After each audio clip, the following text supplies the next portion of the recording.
Hello and welcome to Doubles and Trebles. It's the week of the two first classics of the season, the 1,000 guineas and 2,000 guineas at Newmarket, and we're just 6 days away from the 1,000 guineas. There's 22 remain in contention for the first Fillies Classic this Sunday at Newmarket. The big news being that Tahira is an intended runner according to her trainer Dermot Weld on Monday.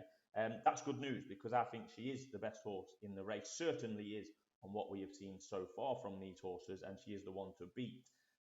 I might have well backed her. I might have well been tempted to back her at 5-2 now that she has been confirmed as an intended, not 100% definite, but intended target on Sunday. But just look at these comments from Dermot Weld. They've really put me off. I mean, he is not particularly confident, let's be honest. As you can see on screen, quotes such as, "She hasn't grown much from 2 to 3. I would have liked a bit more time with Tahira. The Newmarket 1,000 guineas is a race I have never targeted in the past for the simple reason that I like to give my fillies a little longer to come forward. You can't afford to have them fit, forward and fancied at the end of April." I mean, that is probably the opposite of confident comments from Dermot Weld. So although it said that she's an intended runner on Sunday, he's done pretty much everything in his power to this point to put people off.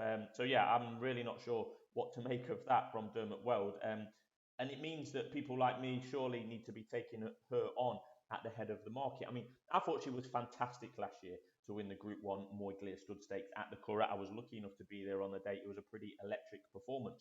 The form of that makes her the one to beat, in my opinion, even if her trainer has done, like I say, pretty much everything to put you off.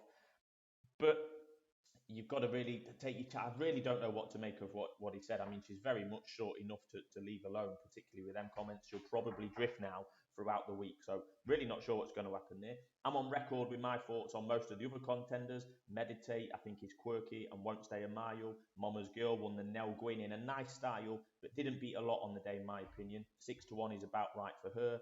Dream of Love must be well thought of by the Dolphin boys because she's still in the race.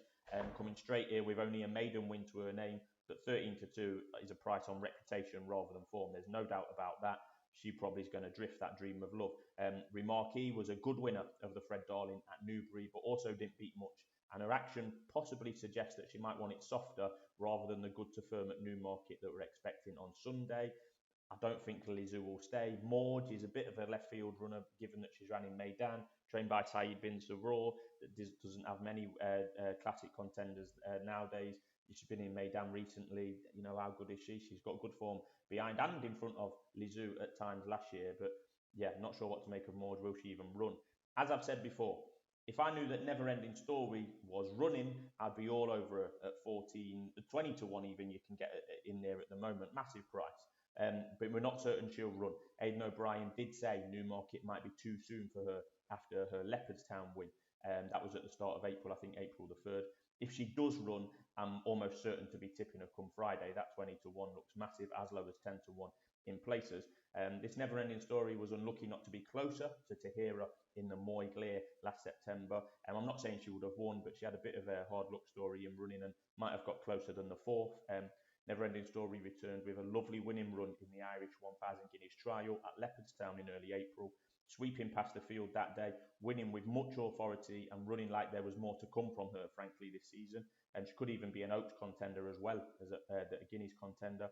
I think Never Ending Story has the edge on all the English trained winners or the English trial winners. I think she's better than Remarquee. I think she's better than Mama's Girl.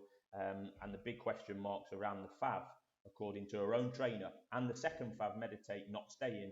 I think Never Ending Story could be great value in this race, I really do. But I will be waiting until declarations on Thursday to powder dry at this stage.